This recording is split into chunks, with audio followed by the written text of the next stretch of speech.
Cik man zināms, tu jau reklāmas biznesā esi daudz gadus, no 2009. gada, bet pastāst par šūšanas vispār pakalpojumu kā tādu. Cik man zināms, kad tu sāki nodarboties, tad tev nebija šāda telpa, kur ir daudz šūjmašīnas, kur tiek šūti karogi un daudz kas cits. Kad tu sāki vispār to darīt un kas bija tas tā kā dzinulis šim te pakalpojumam, lai tu viņu ieviestu?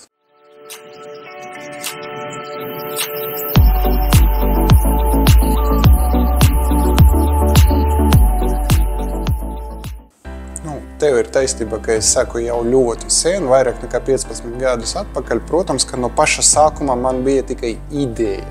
Līdz tai ideja bija vajadzība kaut kāda veida tikt. No sākuma mēs sākam piedāvāt karogus, un pēc tam ar laikiem saprotam, ka izdevīgāk būtu pašam noorganizēt to visu šūšanas procesu pie mums, in-house. Nevis tā kā dot kādam nopelnīt un citreiz izpildīt laicīgi, citreiz neizpildīt laicīgi to pasūtījumu. Un tad es saku iedziļināties tajā biznesā. Es saprotu, kas ir degi, kas ir šūjmašīnas, kas ir rāvēji, kas ir korsāžas lenta un kā viņi šūjas. Godīgi pateikšu, vienreiz pats paprovēju sašot kaut ko uz overloku. Nu, kas sanāca, tas sanāca. Tad, kad tu ieviesi šo te pakalpojumu, tev noteikti vajadzēja darbiniekus. Visticamāk šuvējus, man zināms, ka šī profesijā vairāk sievietes strādā. Cik viegli bija atrast profesionāls šuvējus, kas var izpildīt tavu pakalpojumu vēlmes? Godīgi mums paveicas. Tāpēc, ka būsim realisti, jaunieši viņi nenāk šajā profesijā. Es nezinu, kāpēc. Varētu būt dēļ moda, varētu būt, ka dēļ apstākļiem, varētu būt, ka dēļ atalgojuma, nezinu kā. Bet mums paveicas. Mums ir gan profesionāls šuvējs, kuri ir gan gados, gan te, kuri ir uz izaugsmu. Tā kā atradam diezgan ātri. Bet ko vēl var pie tevīm pasūtīt uz šūtu, tā teikt? Tu kleitas arī šuj? Labs jautājums. Kleitas nešojam, tām ir vajadzīgi speciāli gan šujmašīnas, gan tehnika, gan cilvēki, kuri tām apmācīt.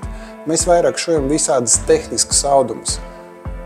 Palāgus, maisus un viss, kas ar to saistīt. Kur ir taisni dēgi, kur ir taisni šūvi, tos mēs varam vienkārši nodrošināt 199% labu. Ja mēs runājam par vienas valsts karogu, teiksim, Latvijas valsts karogu, tad standarta izmēru.